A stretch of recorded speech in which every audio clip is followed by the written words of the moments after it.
Today's episode is brought to you by DeSanto Propane. DeSanto Propane is 4 generations strong as a trustworthy family-owned business with unmatched customer service. Go online at DeSantoPropane.com for more info or call toll-free at 1-800-752-4574. Since 1937, the difference has been DeSanto Propane.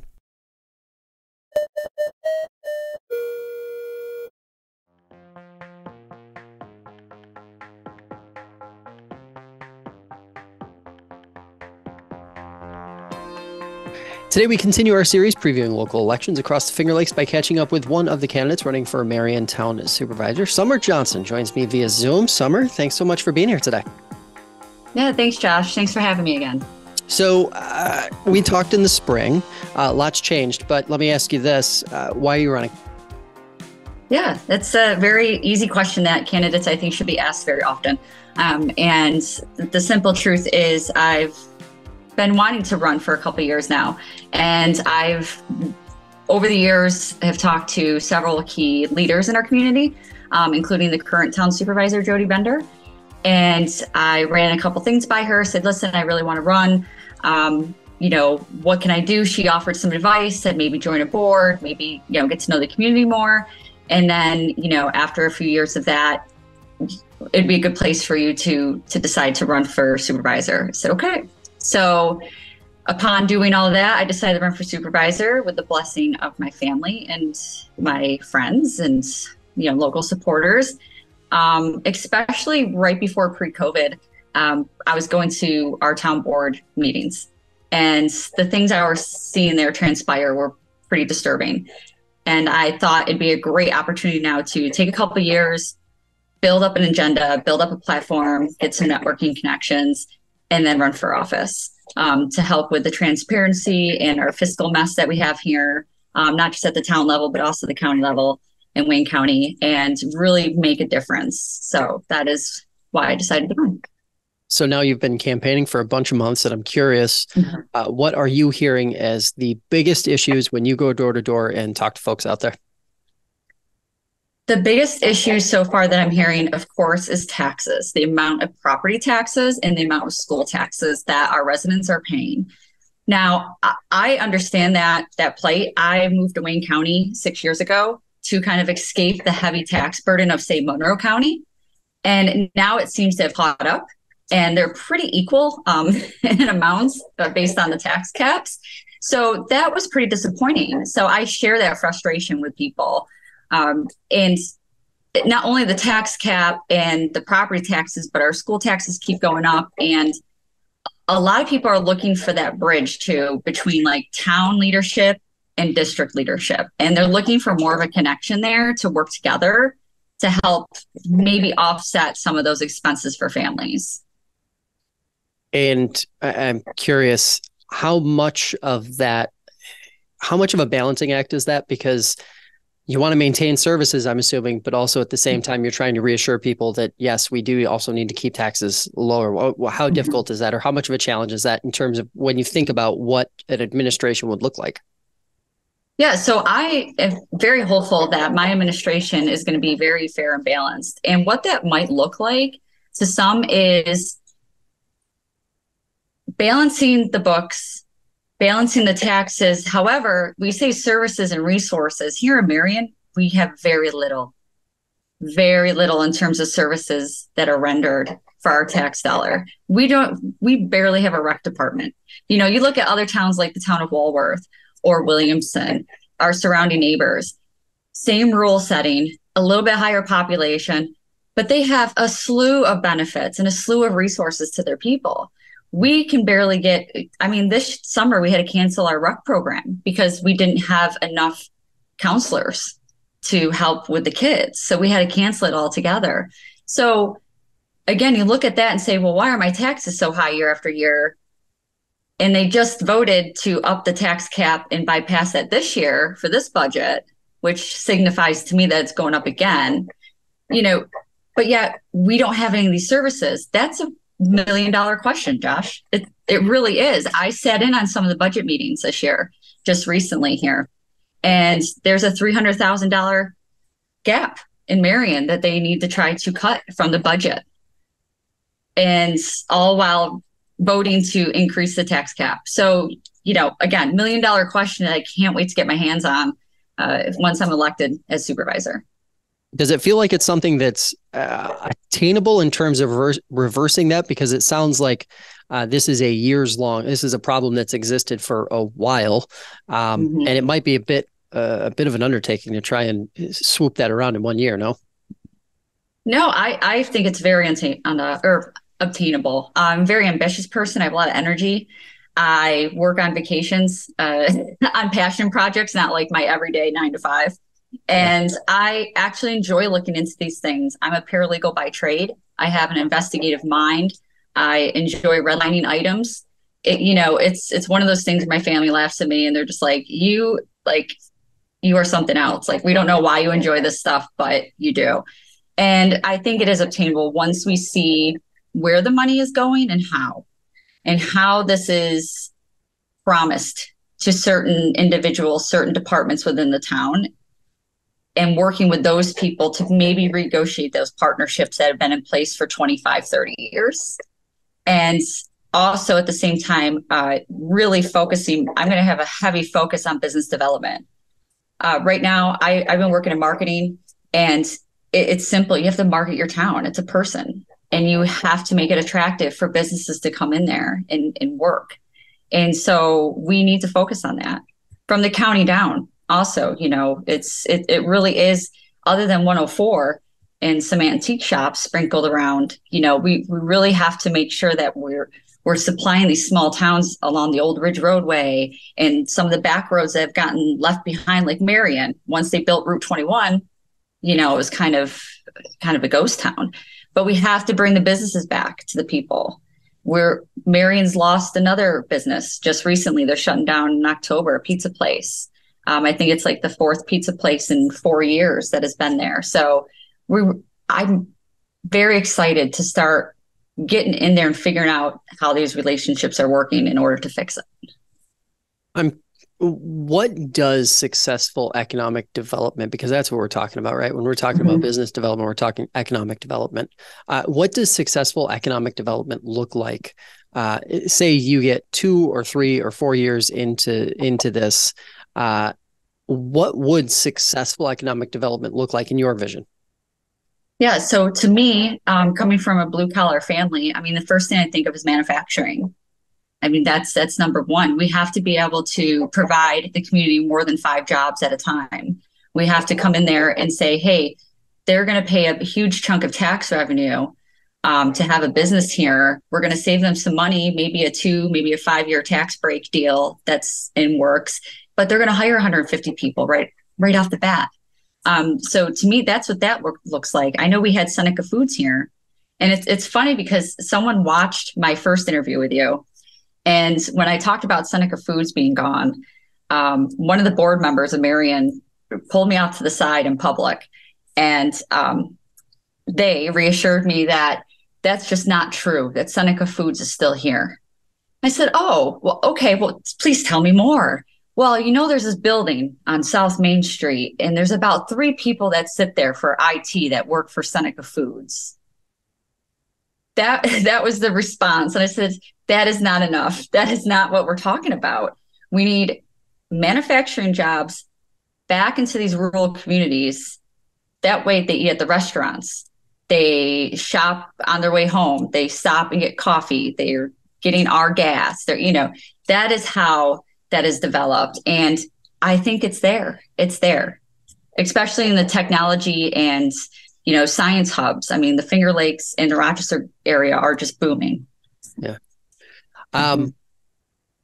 This is more of a county issue, but I want to talk about it because I think it's important, especially for folks in Marion. Fire and EMS service, obviously a challenge in rural parts of Wayne County because of the declining volunteer forces.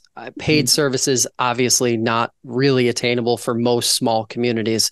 When you think about this issue, how do you think a town like Marion or Wayne County in general should be approaching this, given the kind of like touch and go nature of fire and EMS service and how important it is? Yeah, it's very important, Josh. I have a friend who has been a great supporter of mine who is a 911 dispatcher. We've talked about this issue. My husband is was a former EMT for Penfield. We talk about this issue. I saw recently that the county level did go ahead and approve that budget funding to kind of accumulate the EMS emergency services. I didn't really see any kind of documentation of what exactly that looks like or how that's going to be structured. I think they wanted to earmark the money just in case to move forward with this. It's tough. It's very tough in rural areas to get those emergency services here. One of the things I was discussing with an ex EMT member was they do like Metro, like Rochester Metro does, and they have certain designated areas or zones or territories. And, there's a station, but, it's centralized. And so in Wayne County, we could maybe be looking at 3-4 different zones and break it apart like that instead of relying from the county down, because I hate to see something like this where we have a chance to do some real good, get tied down by bureaucracy right at the top. I mean, that's really what it's looking like. So I would like to see it a little micro level, a little broken apart to acknowledge each area, right? Because Ontario, Williamson, they got a little bit more of a busier town, a little city feel, different highways, different speed zones. Where out Marion or like Red Creek, or it's a lot more rural, less lighting. I mean, it really is a difference. Yeah. It really does make a big difference in terms of response time. So once elected, and I'm in that position to sit there on the town of supervisor or the board of supervisors at the county level, yeah, can't wait to dig in. I'm hoping to join the public safety committee. And, that is one that I've been eyeing for a long time, and hopefully really just be right there making those decisions and talking to people about it. I'm glad you mentioned that, public safety, because recruiting in law enforcement has been an absolute nightmare for every department, including the sheriff's office up there in Wayne County. Yeah. Retention, too, goes right along with that.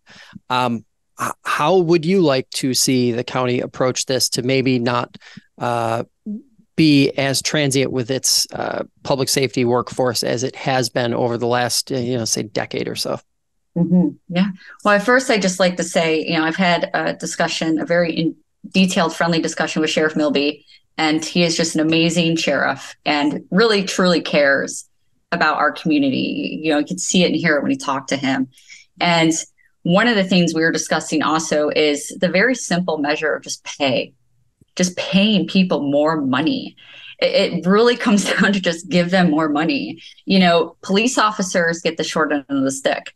I went to school to be a police officer in my 20s. I was going to be a Monroe County sheriff. I went through the interview process, the whole nine.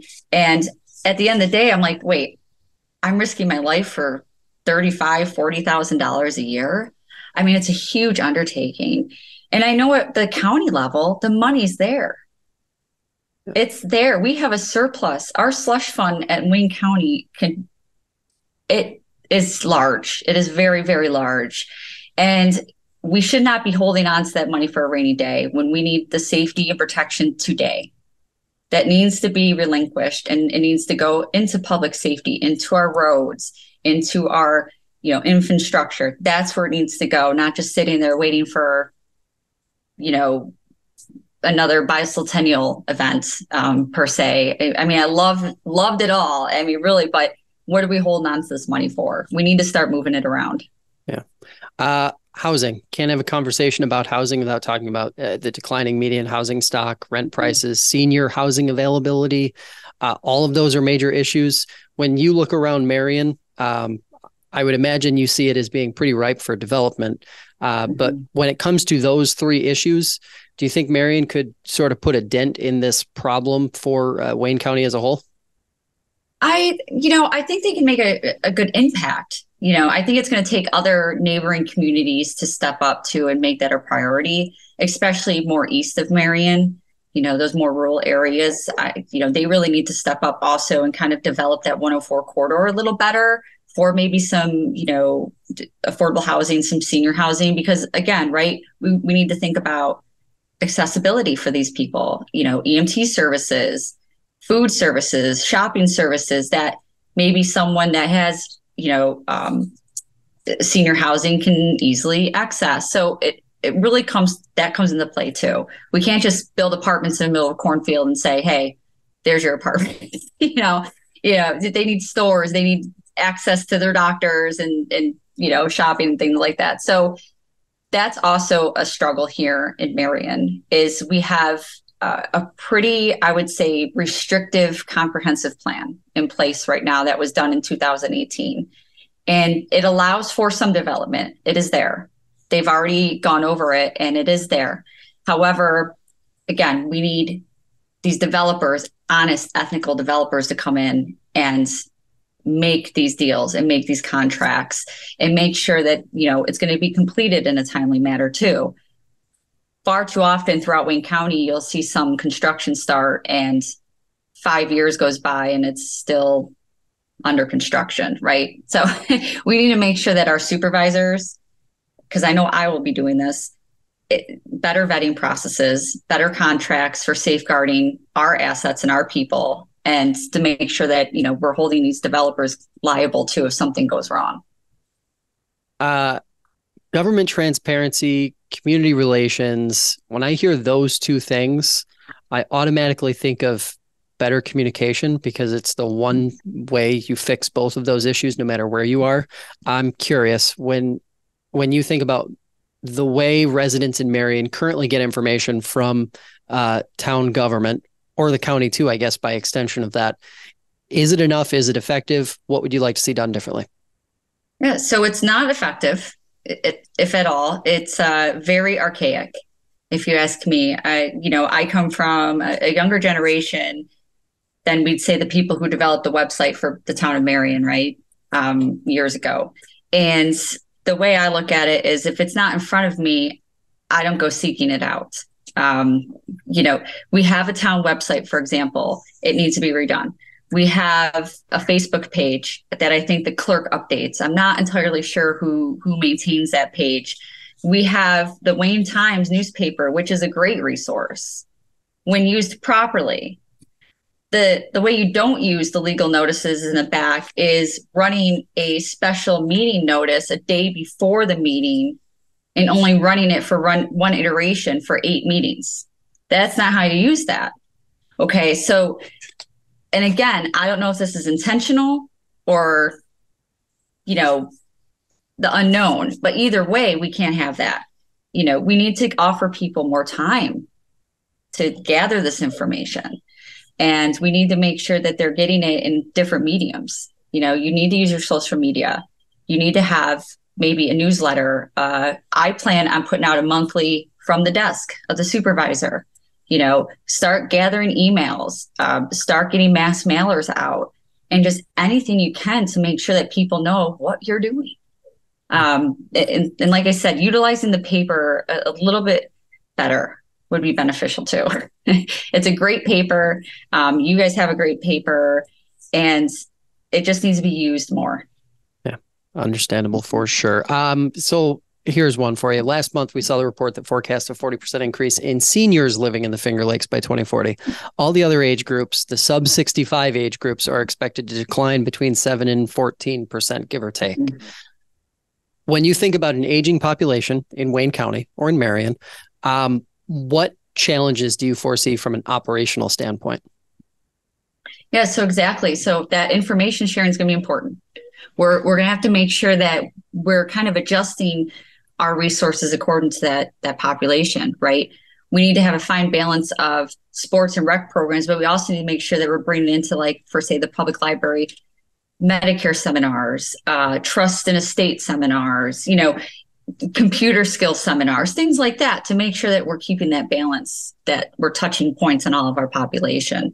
I talked to one citizen here in Marion, and that's exactly what I told them. I said, hey, would you like more opportunities to learn a little bit more into your golden years about how do you write a will? How do you turn your land? There's a lot of land ownership. Do you want to put that into a trust for your grandkids? Those are the things that they're looking for, is protecting themselves and their land and their families. And then also, again, those access to easier services, doctor's office, stores, gas stations, things like that. That's important to have very centralized too. So they can get milk, they can get cat food, they can get food, snacks, they can take their grandchildren to McDonald's, just something that brings people joy, everyday things. Mm-hmm. When you think about maintaining that tax base in a community like Marion, how important do you think it is that at least over the next 5 to 10 years that the towns start to reverse that trend and try to start to entice some younger folks, younger families into planting roots in Marion? Yeah, so we've already started here in Marion. There's already been a boom, would you say, for younger families moving in. I've talked to a lot of them. A lot of them are my supporters.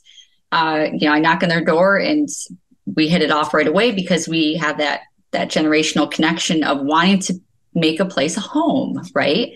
And it's very important to people to have roots. So that's when we turn around and we talk about those. Hey, we need to, kind of flatten out taxes. We need to make sure we have a RUC program. We need to make sure, we have future businesses coming in for these kids who are going to be teenagers who I want to work here. Mm-hmm. I don't want to drive my teenager 2 towns over to work when they're 16, So those are the things I think of when I hear the younger families coming in, is making sure that they could stay here and they can live here affordably. And also their kids can have, a chance at maybe growing roots here too. Mm-hmm. Last question for you. Where can folks learn more about your campaign? Yeah, absolutely. So I'm on Facebook, speaking of social media. Search under Summer Johnson for Town Supervisor. You can't miss it. The profile picture is a beautiful custom Marion verbiage sign that I created. And go ahead and like and follow that. I put up events, meeting notices, and just information leading up to the election on November 7th. Summer, appreciate the time. Thanks so much for taking it today. Yeah, thank you, Josh. That'll do it for this edition of FLX Today. If you'd like to hear more conversations like this one, check out the show on your favorite podcast platform or subscribe to the FingerLakes1.com YouTube channel. Have a great day, and we will see you next time.